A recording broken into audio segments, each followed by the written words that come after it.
Chapter 13. Sumiko found herself in another dark, rumbling truck. 1. They wanted us to leave California. 2. They wouldn't let us leave California. 3. They wanted us in the racetrack. 4. They don't want us in the racetrack. 5. They want us in Poston, Arizona. 6. Question. This time the trucks took them to a train station where soldiers formed a long line along the platform. On the train, a white man walked through the car and told them to keep the shades drawn. The train moved slowly.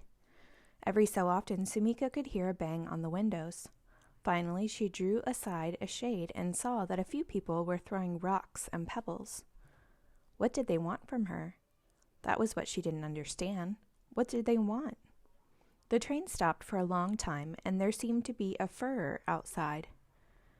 Finally, word had spread through the train that a white man had lain on the tracks to protest the evacuation. As the train started, she saw the man being arrested. At first, Sumiko had thought they might actually be let go because of this white man. Then, when he was arrested, she thought maybe he was crazy.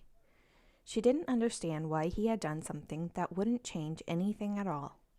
The man didn't seem to feel any haji over his arrest at all. Tak-Tak was studying his crickets. Sumiko peered in the box and saw a cricket sitting on a bit of mush Tak-Tak had saved from breakfast. He closed his box with satisfaction. With the windows shut, the temperature was sweltering. But the same white man who'd told them not to pull up the shades walked through the car and announced that nobody should open the windows. 2 people got sick, so it smelled pretty awful in the car. Once, a Japanese man hurried through the train, calling out, "Is there a doctor in the house?" Sumiko didn't feel so well herself, but she sat up straight so Tak-Tak wouldn't be scared. When darkness fell outside, the only illumination came from little lights on the sides of the seats. Once in the night, Sumiko peeked out and saw strange-shaped trees in a desert. The trees' limbs bent at odd angles and prong-like leaves shot out from all over. On the morning of the next day, the train pulled into the town of Parker, Arizona. The heat had been growing and growing, like when you light an oven and it keeps getting hotter. One man said cheerfully, "It beats being shot." Sumiko and the other Japanese disembarked and saw another line of soldiers to guard them. "What is that?" Tak-Tak said. "You mean the soldiers?" "No, it feels weird in the air." She couldn't help smiling. "It's really, really hot," she said. "Hot?" he said uncertainly. Sumiko had never felt anything like it either. Even when she was lighting the fire under the bathtub, the heat was contained in just the area of the fire. Even when they were burning their things, the heat stayed in a small area. But here, the heat was everywhere, as if there were fire all around them. Parker wasn't much of a town. It didn't seem to consist of anything but a few old stores. White people stood outside the stores, just staring at the Japanese. The staring made Sumiko feel haji, as if she'd done something wrong, but also a little anger, because she knew she hadn't done anything wrong. She knew, because Jishan had once told her so, that the haji she felt was from her Japanese side, and the anger she felt was from her American side. Sumiko and her family were headed toward one of several buses lined up in a row. Everybody slid quietly into a seat. The buses drove off. After that, all Sumiko could think was, "It's hot." The heat devoured her energy and made her mind so foggy she could hardly think at all.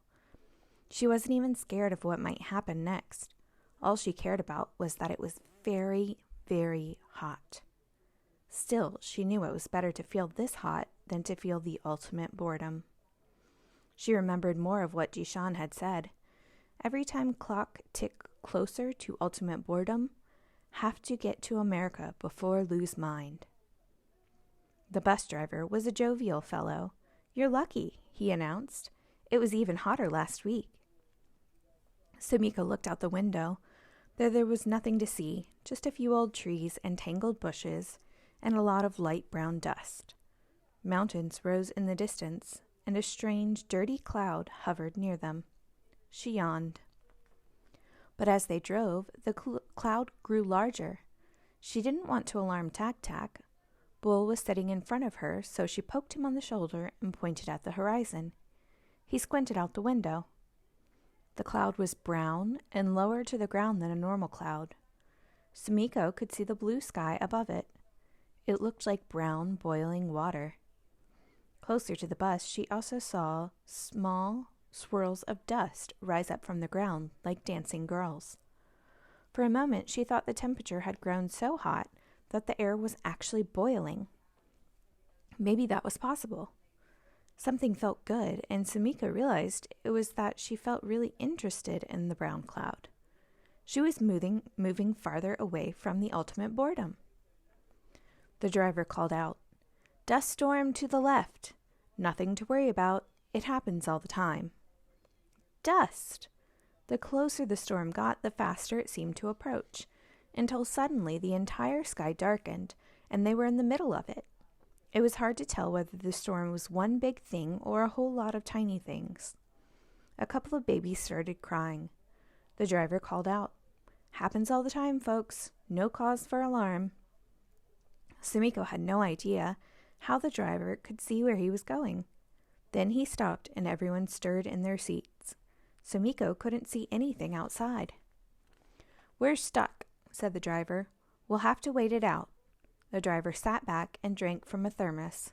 He whistled tunes, and every so often he called out, "No cause for alarm."